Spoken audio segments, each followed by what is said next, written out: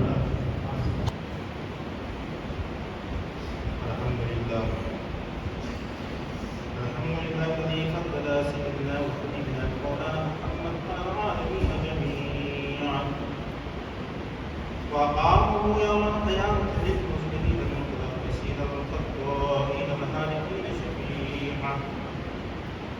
وصلى الله تعالى عليه وسلم وبارك عليه وعلى كل من هو مشكور ومرضي ومهدي صلاة تنقطع بدوام الملك الحي القيوم وأشهد أن لا إله إلا الله وأشهد أن محمدا عبده ورسوله بالهدى ودين الحق والسلام أما بعد فيا أيها المؤمنون رحمنا ورحمكم الله أوصيكم ونفسي بتقوى الله عز وجل في السر والإعلان فإن التقوى سلامة الإيمان واذكروا الله عند كل شيء واعلموا أن الله بما تعملون بصير وأن الله ليس بغافل عما تعملون واقتفوا آثار سنن سيد المرسلين صلوات الله تعالى عليه وعليهم أجمعين فإن السنن هي الأنباء وزين قلوبكم هذا هو النبي المختار وعلى آله وأصحابه أقام الصلاة والتسليم. اللهم يرضانا ما استعملنا وإياكم على ملته وحيانا وإياكم على جنته بمنه وكرمه ورحمته إنه هو الغفور الرحيم. عن النبي صلى الله تعالى عليه وسلم: البر لا يغفى والتقوى لا يغفى والديان لا يموت اعمل ما شئت كما تطيع تدان. أعوذ بالله من الشيطان الرجيم. ومن يعمل مثقال ذرة خيرا يره ومن يعمل مثقال ذرة شرا يره. بارك الله لنا ولكم في القرآن العظيم ونفعنا وإياكم بالآيات والذكر الحكيم. إنه تعالى جواد كريم ملك رؤوف رحيم.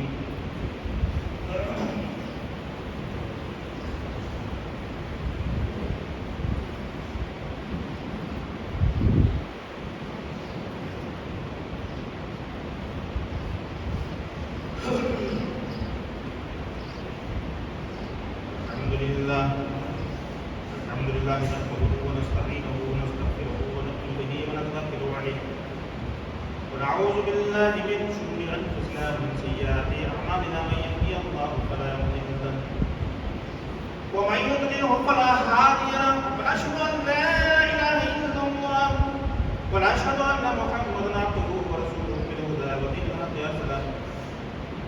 لا سيما على أفضلهم التسليم أمير المؤمنين أبي بكر الصديق رضي الله تعالى عنه وعلى عادل الأصحاب صاحب المنبر والمحراب أمير المؤمنين عمر بن الخطاب رضي الله تعالى عنه وعلى جامع القرآن أمير المؤمنين عثمان بن عفان رضي الله تعالى عنه وعلى أصل الله الغالب ومكتوب كل الطالب أمير المؤمنين بن حسن بن أبي طالب كرم الله تعالى وجهه الكريم وعلى الإمام الهمامين السعيدين الشهيدين أبي محمد بن حسن وأبي عبد الله بن حسين رضي الله تعالى عنهما وعلى أمهما سيدة النساء فاطمة الزهراء رضي الله تعالى عنها وعلى سائر الفرق الأنصار والمهاجرة يا أهل التقوى ويا أهل المغفرة. اللهم انصر من نصر دين محمد صلى الله تعالى عليه وسلم. عباد الله رحمكم الله إن الله يأمر بالعدل والإحسان وإيتاء ذي القربى وينهى عن الفحشاء والمنكر والبغي يعظكم لعلكم تذكرون. ولذكر الله تعالى